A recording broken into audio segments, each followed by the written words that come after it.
Hello and welcome to part 5 of this video workshop series, Intro to Gaffing. Today we're going to talk about some techniques, guidelines, and types of lighting styles to light a scene. Let's get started. Lighting the scene. There are no rules, only tools. One of our favorite slogans in the industry over at Bolt Lighting Rental. But even though rules and guidelines are meant to be broken, it's still good to know and understand what they are so that we can communicate with others that are helping us light the scene. One very common way of thinking about how to light a scene is through three-point lighting, which is comprised of a key light, which is the brightest source that is illuminating your subject, a fill light, which helps you control the intensity of the shadows, whether that's a lot or a little, is all done through the fill light. There's a background light, which helps pop the talent or an object from the background so that it is easier to see and your eye is drawn to that and doesn't get lost in the background. And then there's actually a four-point lighting, which is lighting the background, is the fourth point of light there. You could use one fixture or you could use multiple fixtures. It really depends on the environment that you're shooting in and how much you want to see visually. Going back to that visual storytelling through lighting. Do you want to see that background? Do you not want to see the background? You can actually not light talent at all and light the background and silhouette the talent against a bright background, which evokes a certain mood and feeling which might be applicable for whatever project you're working on. Here's a diagram real quick. Actually, let's just back up real quick. Let's talk about this photo as far as the 3-point or 4-point lighting. So this is Hilton, our first assistant director, a superhero standing in for us on the feature film The Alternate. He is being keyed from off-camera left by a kind of more tungsten kind of neutral source, as you can see on the right side of his face there. And he's being filled in by, that's actually the portal light from the projector onto a screen, bouncing onto his face. But that's actually our little spinning light thing that I showed you in when we were talking about lighting test day in a previous video. And then he's actually being kind of backlit by two sources for this particular shot. There's two light matte 2Ls augmenting the lighting coming from those windows, which are those smaller squares illuminated in the background there. And then there's actually a couple of stereotubes in like a 5x5 kind of custom softbox that we built that is just kissing the background with a little bit of that blue ambient light. Back there, there's some shelving units and stuff. You can kind of see that there. Okay. And here's kind of an even more generic, explanation of where these potential sources of light could come from.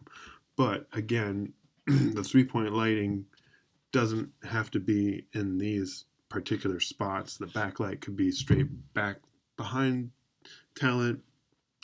Basically, all these sources of light need to be motivated by something that the audience believes is happening in the reality of the movie. Let's just back up one more time. Just like, as you can see on the left side of Hilton's face, he has a fill side scratch from that light matte 2L. Now, of course, this is a BTS photo of this, but in the framing of the camera, we don't see those light mats, but we do see the windows, and we believe that the lighting from the light mat is coming from those windows because we see those windows in frame, even though those windows aren't technically lighting Hilton, the light matte 2Ls are. That's kind of more motivation of lighting, and we'll talk a little bit more about that in a second. But I just wanted to reiterate that these points of light, need to be motivated by the environment around them. Another important guideline is creating a farside key when lighting talent or an object. So here you can see the 180 line, camera's on the right side of it. We want to put all our lighting on the left side of that line, allowing the shadows to fall towards camera, which helps us create that three-dimensional look on that 2D plane, which is film or video. And this just gives it a much more interesting, three-dimensional look instead of it being flat. Like if we put the key light to the right side of camera, all the shadows would be falling away from camera and it would be really flat. Now, you could use that to your advantage in your visual storytelling. Maybe that scene or that moment or whatever in that project falls flat, or and you can accentuate those feelings through lighting by doing that. Moving on. So if you have two talent looking at each other and you want to place the camera pretty much in any of these angles, as far as from the eye line or the 180 line, this is kind of where you want to set your lamps. And I've lit a lot of scenes, and I've tried to use one source in the middle of them, and that kind of works, but you really have a lot more control over each person when you light two people looking at each other like this, in this way, which is, there's a lamp on the left side of this picture.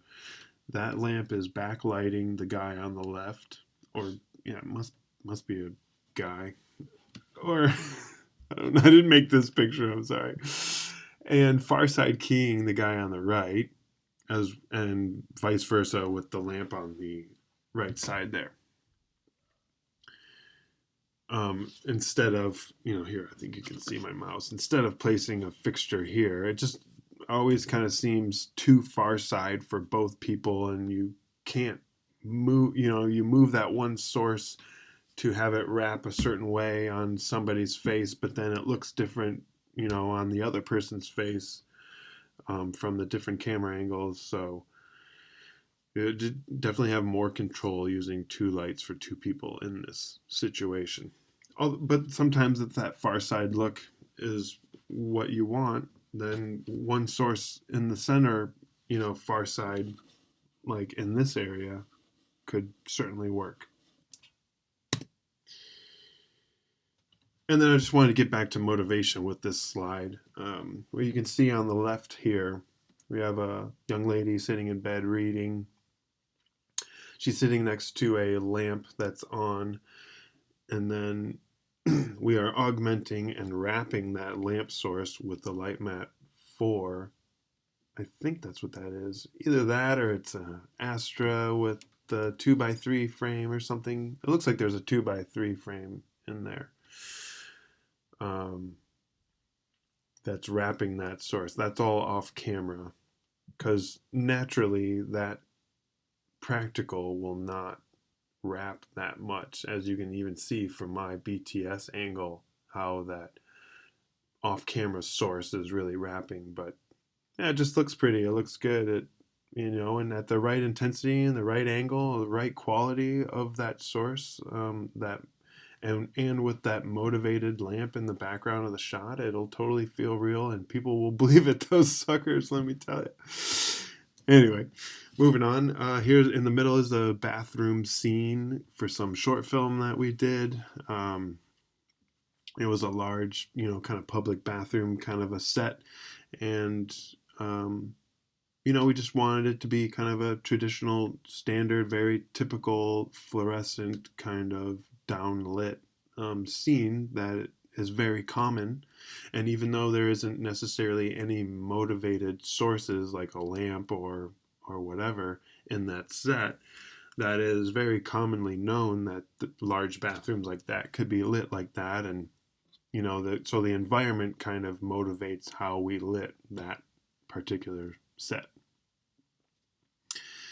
And then here in the last photo on the right, back to our beautiful sun ray shot, the sky panel with Shamira there is, you know, so what's happening here is the person on the left, that's the director, person kneeling down next to the woman and holding the newspaper, that's the art department. The DP is actually back there playing around with the curtains, and talent's sitting there reading a magazine or a newspaper.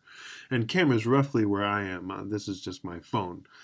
But you can see the sun streaming in through the window. That is the motive. That is the source that is, lighting the scene in this project.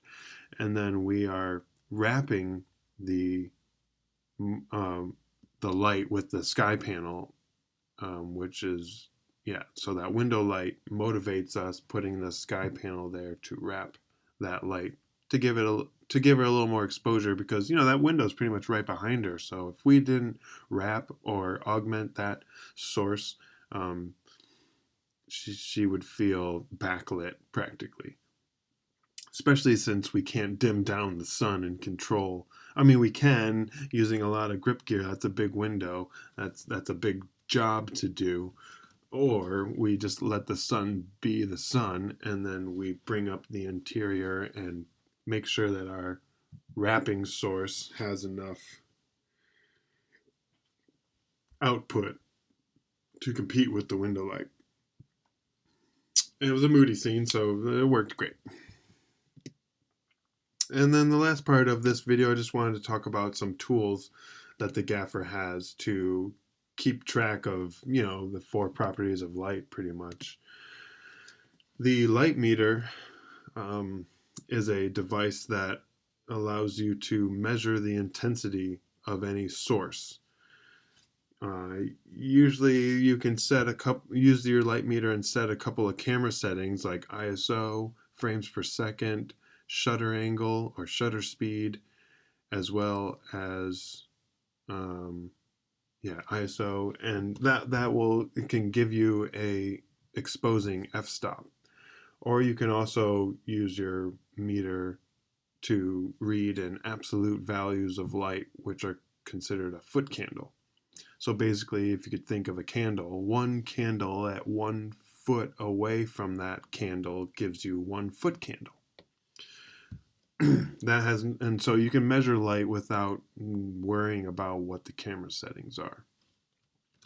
In another video, we'll talk about photometrics, where you use camera settings and you use foot candles and technical information about any given fixture to make sure that you're choosing the right fixture for getting the right desired effect. But that'll be another video. Anyway, moving on, color meter would help you determine the color makeup of a source. It'll read the degrees of Kelvin, and more modern light meters today, the digital ones, will give you, the color makeup and how many spikes are in the color spectrum, and even help you determine what kind of color correction gel you might want to apply to any given source to match it to another source. A gaffer's glass is a very heavy tinted ND kind of glass.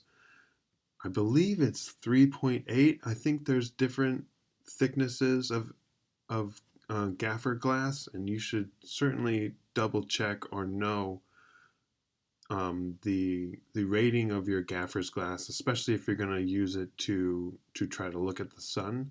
There are rated gaffer glasses that allow you to safely look at the sun. But you pretty much use the gaffer's glass with the thick ND that allows you to look directly into the source without, really kind of blowing out your retina, so that you can see after that. Even like a 1K baby or a M18 looking directly into that can pretty much like temporarily kind of blind you, as your the iris of your eye, gets very small because of that intensity of light shining into your eye. And it takes a little while for your iris to relax and kind of open up and get used to the light levels that are around you when you're not directly looking into a source. And then the other tool for the gaffer would be a laser pointer that allows you to kind of stand by the DP or stand at the monitor or stand on the talent mark and direct your lighting team from afar, using a laser pointer to help direct where lighting fixtures should go or where they should be pointed. I actually have two laser pointers. One's kind of a low level laser pointer that I like to use on night interior setups in small spaces, and then I have a much brighter one for night exteriors, or even sometimes it works in daytime because it's so powerful. So that's pretty much it. That's the intro to gaffing video workshop. I believe there will be more, like a part 2, because there's definitely other stuff that we haven't talked about that I believe is important to know on your journey in being a gaffer. But thanks again for watching. Hope you learned something, and we'll see you on the next one. Bye.